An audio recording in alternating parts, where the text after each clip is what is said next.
हिमाचल प्रदेश में छाए आर्थिक संकट के बीच अब एक और बड़ी खबर निकलकर सामने आ रही है कि किस तरीके से लोकसभा चुनाव से ठीक पहले कई तरह के वादे करने वाली कांग्रेस, खटाखट स्कीम के तहत पैसे देने की बात कहने वाली कांग्रेस अब महिलाओं के खाते में जो 4500 रुपए ये डाल रही थी उसे भी वापस लेने वाली है।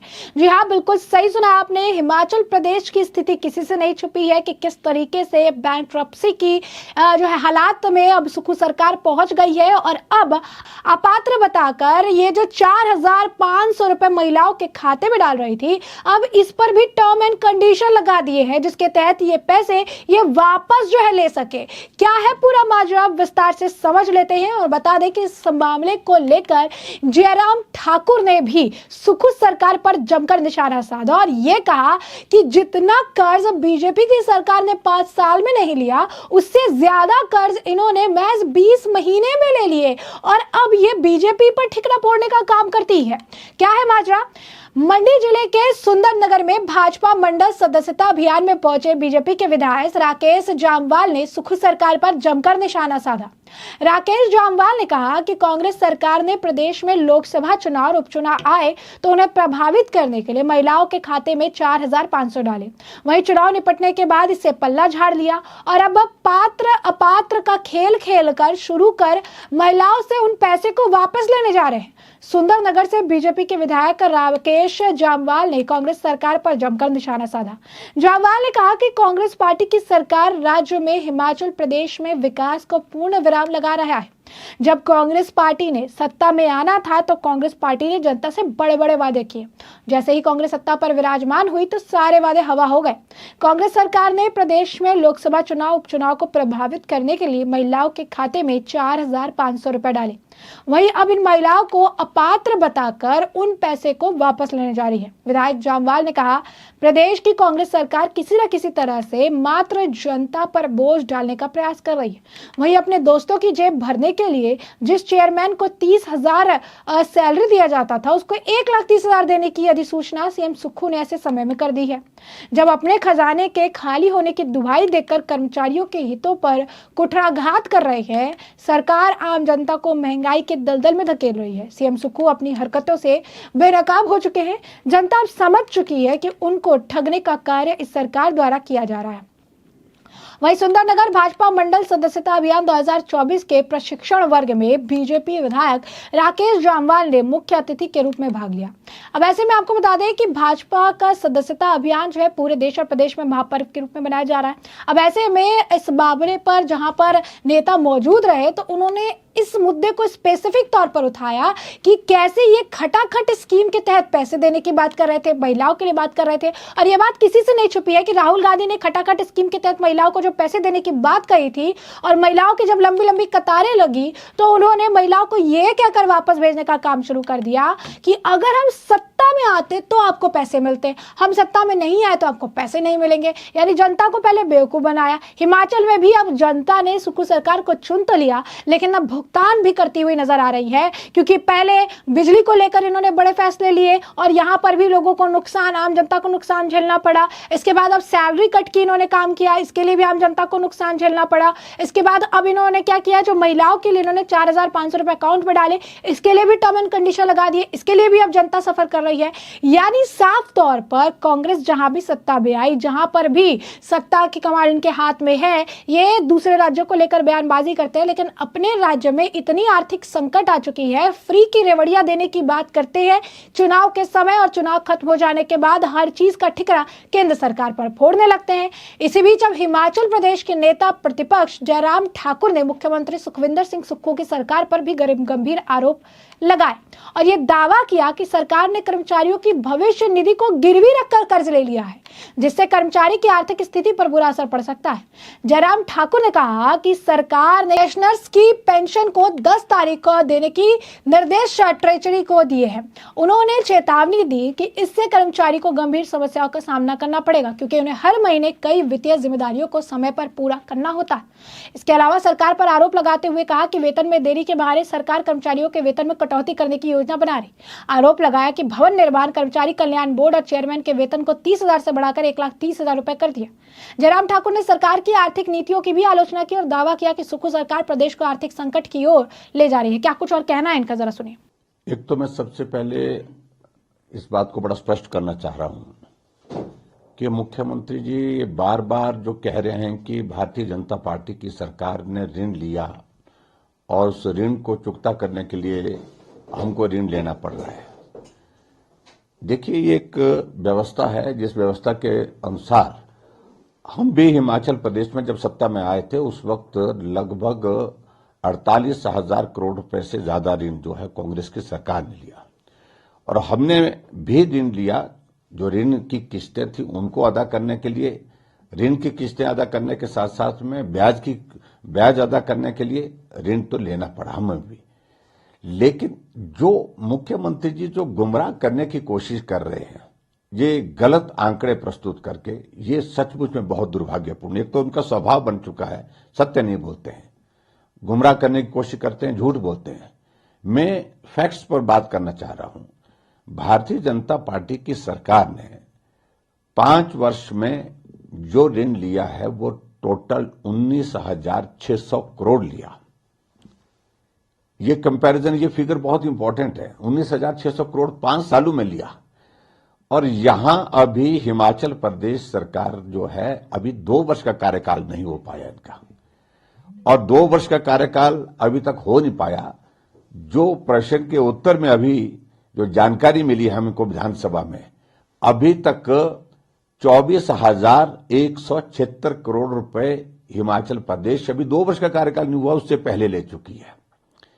यानी कि आप इस बात को मान के चलिए, दिसंबर के महीने तक हिमाचल प्रदेश 1 लाख करोड़ से भी ज्यादा के ऋण के नीचे हो गया। तो कौन ऋण ले रहा है इतना ज्यादा? ये तो बड़ी साफ बात है। हम 5 साल में जितना ऋण नहीं लिए उतना 2 सालों से पहले ने, यानी कि 20 महीने में ही ऋण ले लिया है।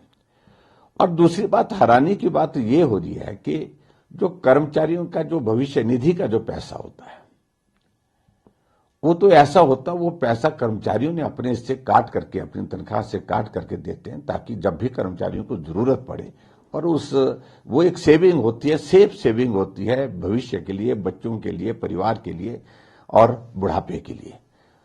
उसके अगेंस्ट भी मैं देख रहा हूं 2810 करोड़ 2,810 करोड़ रुपए ऋण ले लिया।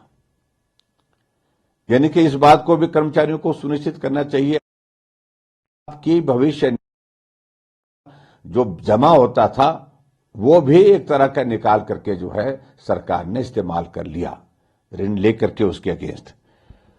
और ऐसी बातों को लेकर के जब आगे बढ़ करके हम बात करते हैं, अभी आज की तारीख में हिमाचल प्रदेश जो है, पूरा जो ऋण हिमाचल प्रदेश में है वो 90,000 करोड़ से ज्यादा हो चुका है। 90,000 करोड़ से ज्यादा हो चुका है। और इस सूरत में जिस तरह से मुख्यमंत्री जी अपनी ऐसी बातें करने जा रहे हैं कि हम ये बलिदान कर रहे हैं जैसे कि बहुत बड़ा, और उससे जग हंसाई हो रही है।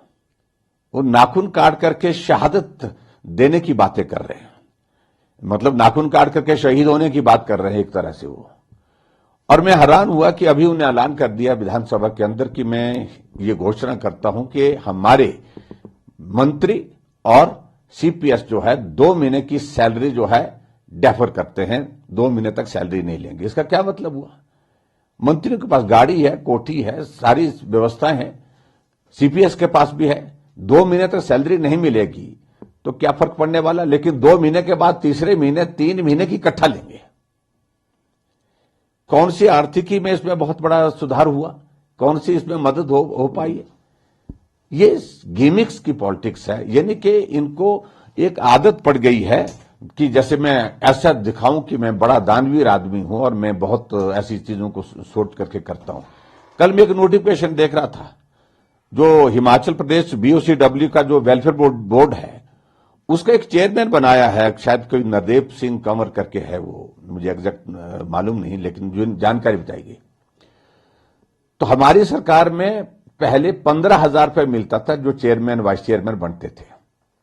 मैंने थोड़ा सा बढ़ाया उसको, अब इन्होंने तो ये हद कर दी कि जो 30,000 रुपये मिलता था, 30,000 रुपये मिलता था चेयरमैन और वाइस चेयरमैन को, उसकी नोटिफिकेशन की विशेष तौर से इस व्यक्ति के लिए 1,30,000 कर दिया। 30,000 का 1,30,000 कर दिया।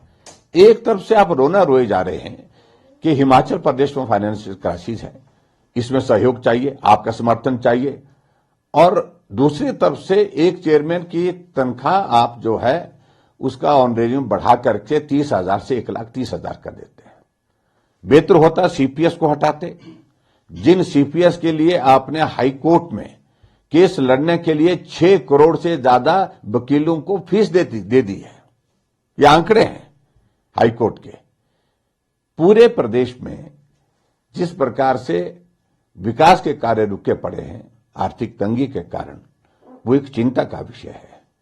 और आज एक ही मुहिम चलाई है, संस्थान बंद कर दो, ये बंद कर दो, सब कुछ बंद कर दो, पर सब कुछ बंद करके प्रदेश जो है वो आगे नहीं चल सकता है। मैं ये कहना चाहता हूं। देखिए, मुझे लगता है कि 2 महीने के बाद, दिसंबर के बाद ऐसी स्थिति होगी, प्रदेश सरकार के पास कर्मचारियों को सैलरी देने के लिए पैसा नहीं होगा।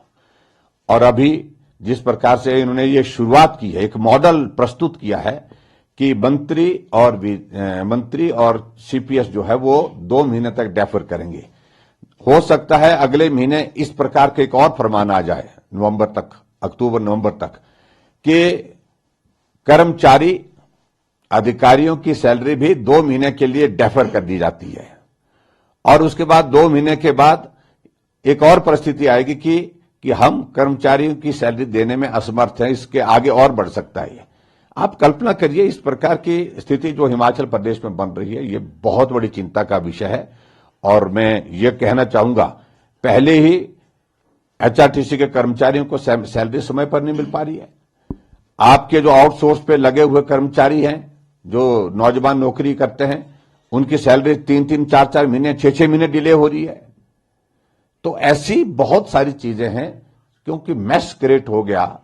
जो फाइनेंशियल मैनेजमेंट जो होना चाहिए था हिमाचल प्रदेश में, सारी चीजों को लेकर के पटरी पर लाने के लिए, उन सारी चीजों पर जो है चिंता का विषय सबका बनता जा रहा है। देखिए, पीएफआरडीए का पैसा तो वो क्लेम कर ही नहीं सकते। वो पैसा सरकार का पैसा तो है ही नहीं, पैसा तो कर्मचारियों का पैसा है। और जो कर्मचारी रिटायर होता जाएगा, उसके बाद जो है उसको वो पैसा मिलता है, वो और उसको वो पैसा मिलेगा। और खासतौर से जो अभी हालात पैदा किए हैं, मुझे लगता है कि इन हालात में सरकार को बहुत बड़े संकट का सामना आने वाले समय में करना पड़ेगा। और उस संकट के लिए कोई और जिम्मेवार नहीं है। सुखविंदर सिंह सुक्खू जी की अपनी सरकार, कांग्रेस की सरकार उनकी जो बनी है हिमाचल प्रदेश में, उनको इस जिम्मेवारी को नैतिक रूप से स्वीकार करना चाहिए। देखो पहले तो एक बात बता रहा हूं मैं कि इसके कारण एक माहौल तो आप मान करके चलिए।